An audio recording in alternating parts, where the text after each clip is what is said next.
Pharma city భూములను దోచేస్తున్నారు. కాంగ్రెస్ నేతల అక్రమ రిజిస్ట్రేషన్లు, ఎన్నికలలో భూములు తిరిగి ఇస్తామని చెప్పి గద్దల్లా మారి రైతుల భూములను కొట్టేస్తున్నారు. రైతులను కూడా వదలకుండా కాంగ్రెస్ తీరు సిగ్గుచెట్టు. బీఆర్ఎస్ వర్కింగ్ ప్రెసిడెంట్ కేటీఆర్ అంటూ కూడా చెప్తున్న పరిస్థితి కనబడుతుంది.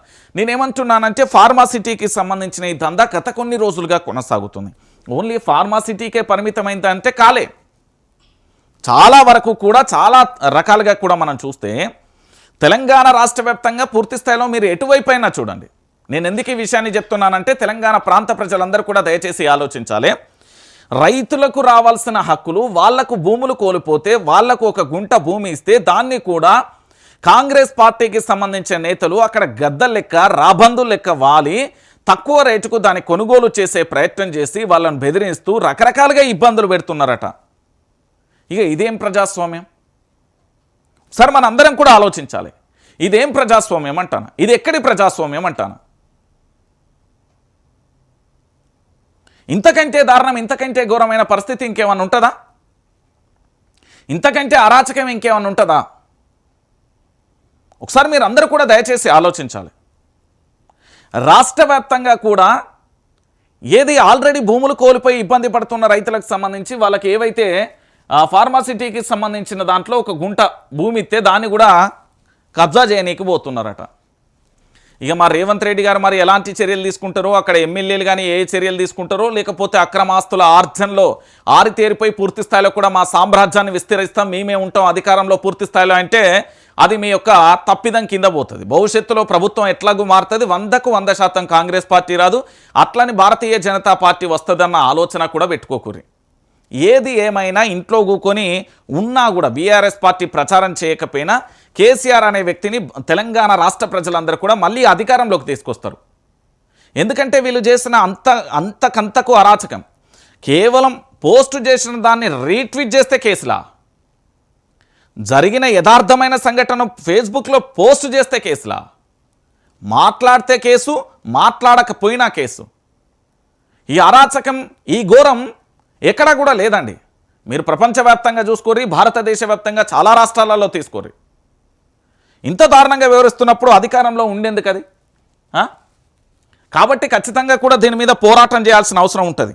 ఆనాడు పూర్తి స్థాయిలో కూడా ప్రెస్ మీట్లు పెట్టి పదే కేసీఆర్ మీద కోపంతో చాలామంది మేధావులు కుక్కల లెక్క, బొచ్చు కుక్కల లెక్క, మొరిగిలిగారా సన్నాసులారా ఈ రోజు ఎడబోయిర్రు. ఏ ఎలక పొక్కల ఏ తొర్రల పడుకున్నారు? పదవులు రాగానే, పైసలు రాగానే అయిపోయిందా? తెలంగాణ ప్రాంత ప్రజల కోసం ప్రశ్నించాల్సిన అవసరం లేదా? తెలంగాణ హక్కుల కోసం మాట్లాడాల్సిన అవసరం లేదా? కాస్తనే సిగ్గు అనిపిస్తలేదా మీకు? పదవుల కోసం మోకరిల్లే జీవితాల ప్రజల కోసం పోరాడాల్సిన అవసరం లేదా? ప్రజలకు అన్యాయం జరుగుతుంది, వాళ్ళు ఆల్రెడీ భూములు కోల్పోయిన ఫార్మాసిటీకి సంబంధించి గద్దల లెక్క, రాబందుల లెక్క వెళ్తున్నారే, దాని గురించి మాట్లాడాల్సిన అవసరం, ఆవశ్యకత లేదా? ఇంత దుర్మార్గమైన ఆలోచన ఇదెక్కడి ప్రజాస్వామ్యం అండి? ఇదెక్కడి పరిపాలన అండి? నాకు అర్థమైతలేదు.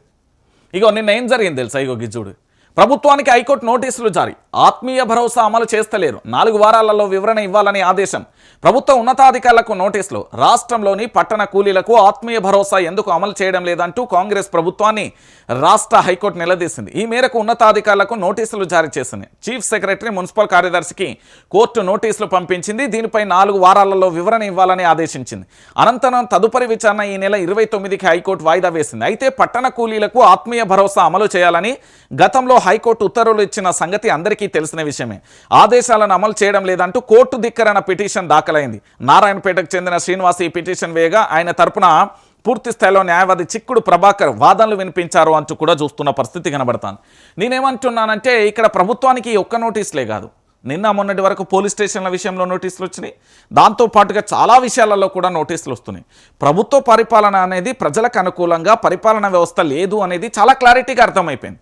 ఇక్కడ ఇంకా మనం లోతుగా తెలుసుకోవాల్సిన విషయం ఏంటంటే, ఈ ప్రజాస్వామ్యంలో పూర్తి స్థాయిలో కూడా ఏదైనా ఒక పథకాన్ని అమలు చేసేటప్పుడు అన్ని వర్గాలకు మేలు చేసే విధంగా ఉండాలి.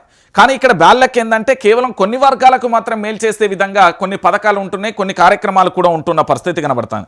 ఇక దాంట్లో ప్రధానంగా కూడా మనం ఇంకా ఆలోచిస్తే చాలా వరకు ఎందుకు ఇట్లా జరుగుతున్నది అనేది కూడా ఆశ్చర్యాన్ని వ్యక్తం చేస్తున్న పరిస్థితి కనబడుతుంది. అంటే పూర్తి స్థాయిలో హైకోర్టు చెప్పే వరకు కూడా మా ఊళ్ళకు సోయిలకు వస్తలేరు అంటే ఇంతకంటే దారుణమే ఉంటుంది. ఒకసారి మీరే ఆలోచించండి, తెలంగాణ ప్రాంత ప్రజలారా మీరే ఆలోచించండి.